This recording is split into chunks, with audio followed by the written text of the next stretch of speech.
गति 100 शब्द प्रति मिनट। प्रश्न पत्र 1986 पेज नंबर 158। Ready start. उपाध्यक्ष महोदय, इस नए 20 सूत्री कार्यक्रम में भी शिक्षा के ऊपर काफ़ी जोर दिया गया है। मुझे विश्वास है कि उसको कानून का जामा भी पहनाया जाएगा। कानून का जामा अगर पहना दिया जाए तो उससे एक लाभ यह होगा कि 18 वर्ष तक के बच्चों को पढ़ाना ही पड़ेगा। उससे दूसरा लाभ यह होगा कि जो बच्चे छोटी उम्र के हैं उनको काम करने के लिए उनके परिवार के लोग मजबूर नहीं करेंगे। मैं आपसे एक और निवेदन इस संबंध में करना चाहता हूँ।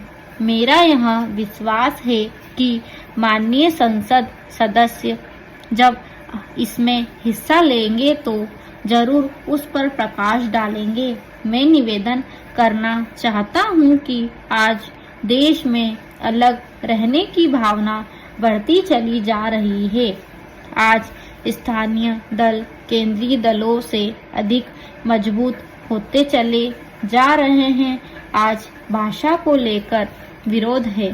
भाषा कभी भी विरोध का विषय नहीं होनी चाहिए।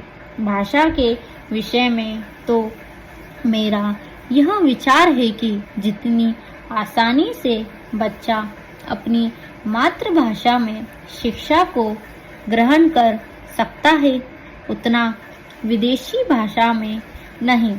विदेशी भाषा चाहे कितनी लचीली क्यों ना हो, चाहे कितनी विकसित क्यों ना हो, उससे बच्चे का विकास नहीं हो सकता। बच्चे की बुद्धि का विकास जितना उसकी मातृभाषा में किया जा सकता है उतना विदेशी भाषा के आधार पर नहीं किया जा सकता है। मेरी यह भी प्रार्थना है कि इस देश में विदेशी भाषाओं को प्रोत्साहन मिले। महात्मा गांधी जी ने यह कहा था कि मैं नहीं चाहूँगा कि मेरा देश एक कोठी बनकर रह जाए।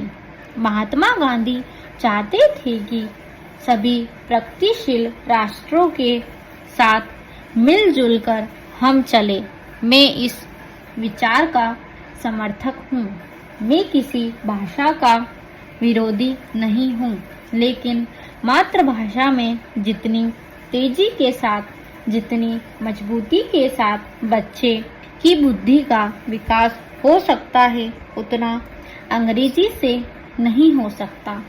तमिल भाषा के बच्चे की बुद्धि हिंदी या अंग्रेजी से नहीं बढ़ सकती। इसी तरह से मराठी और बंगला भाषा का है। इन तमाम भाषाओं में ऊंची से ऊंची शिक्षा बच्चे को मिल सके, इस तरह की व्यवस्था भी आज हमें करनी होगी। पैरा। उपाध्यक्ष महोदय, मेरी यह मान्यता है कि जापान आज जापान नहीं बनता अगर यहाँ की शिक्षा जापानी भाषा में नहीं होती। इसी प्रकार जर्मनी आज जर्मनी नहीं बनता अगर वहाँ की शिक्षा जर्मन भाषा में नहीं होती। मेरा यह विश्वास है कि रूस आज रूस नहीं बनता अगर वहाँ रूसी भाषा में शिक्षा नहीं होती। इसी तरह भारत में जब तक मातृभाषा न हो तब तक भारत विकसित नहीं हो सकता। उसके बच्चों की बुद्धि का विकास करके उसको आगे नहीं खड़ा किया जा सकता जब तक कि यहाँ के बच्चों का शिक्षा उनकी मातृभाषा के जरिए न हो। इसलिए जहाँ यहाँ शिक्षा की प्रणाली 18 वर्ष के बच्चों को अनिवार्य हो, वहाँ यदि इसके लिए आवश्यकता पड़े तो संविधान में संशोधन करना चाहिए। स्टॉप।